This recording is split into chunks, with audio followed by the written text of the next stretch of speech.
మనలో చాలామందికి ఒక ఆశ ఉంటుంది, ఏంటో తెలుసా? నా జీవితం పట్ల దేవుని చిత్తం ఏంటండి అని. మీరు ఎప్పుడైనా ఆలోచన చేశారా?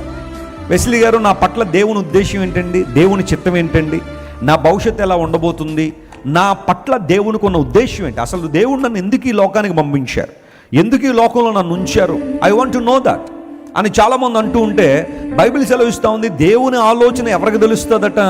ఆయన యందు భయభక్తులు గల వారికి తెలుస్తుంది.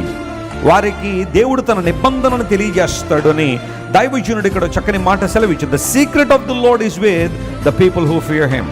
గమనించిన ప్రియులారా, అనగా దేవుని ఆలోచన ఎవరికి బయలుపరచబడుతుందంటే ఎవరైతే దేవునందు భయభక్తులు కలిగి ఉంటారో, ఆయన స్వరానికి లోబడాలనే మనసు ఉంటుందో, లోక స్వరాలను ప్రక్కన పెట్టి, లోక అనుభవాలను ప్రక్కన పెట్టి, లోక సంబంధమైన ఉద్దేశాలను ప్రక్కన పెట్టి దేవుని స్వరానికి లోబడాలనే ఆశ ఎవరైతే ఉంటుందో దేవుని మర్మము వారికి బయలుపరచబడుతుంది, దేవుని రహస్యము వారికి బయలుపరచబడతా.